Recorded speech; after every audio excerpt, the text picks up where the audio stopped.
नमस्कार सर्वांना। आज मी रेसिपी ऑफ नेचर या माझ्या यूट्यूब चॅनलवर सर्वांचे स्वागत करीत आहे। आज मी तुम्हाला एक अनोखी अशी रानभाजीची रेसिपी दाखविणार आहे, जी तुम्ही कधीच बघितली नसेल।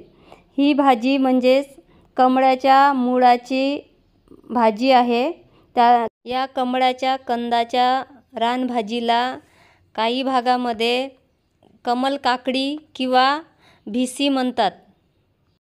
या भाजीमध्ये खूप औषधी गुणधर्म आहेत।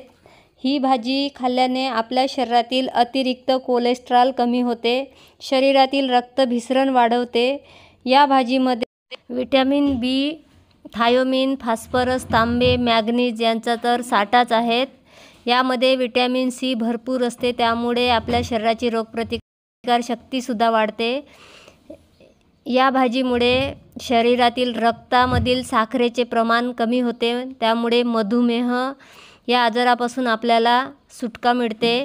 ही भाजी खाल्ल्याने शरीरातील वजन कमी होण्यास मदत होते। गुलाबी किंवा पांढऱ्या रंगाच्या कमळाचे मुळाची भाजी आपण खाण्यासाठी वापरू शकतो। तलावामध्ये तसेच दलदल असणाऱ्या भागामध्ये जिथे पाणी साचून राहते, अशा ठिकाणी ही कमळाची कंदे आपल्याला मिळतात। ही वर्षभर मिळणारी रानभाजी आहे। असं कापून त्याला सुकवून ठेवून पण आपण भाजी करू शकतो आणि ओल्या कंदाची पण भाजी करू शकतो।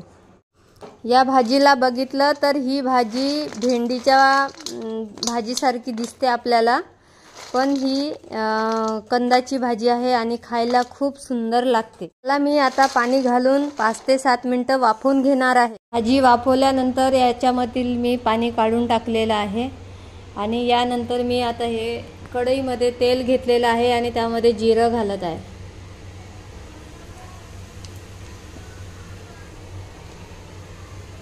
जिरं चांगलं तडतडू द्यायचं आहे आणि त्यामध्ये लसूण बारीक केलेलं टाकत आहे। जिरे लसूण तेलामध्ये छान खरपूस भाजल्यानंतर मी आता यामध्ये टमाटर टाकलेलं आहे आणि टमाटर आता 2 ते 3 मिनिट चांगले परतले गेले आहे। यामध्ये आता मी हळद घालणार आहे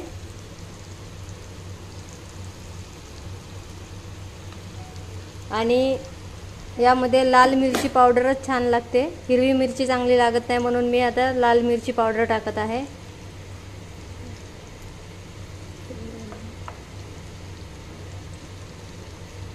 छोट्या चमच्याने 3 चम्मच मी लाल मिरची पावडर टाकलेली आहे आणि चवीपुरतं मीठ टाकत आहे।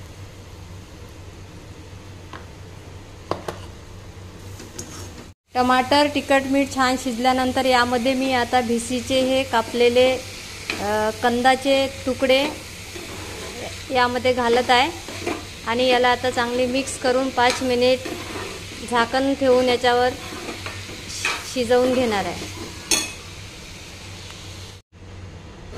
5 ते 7 मिनिट आता ही भाजी शिजल्यानंतर यामध्ये मी आता कोथिंबीर घालीत आहे।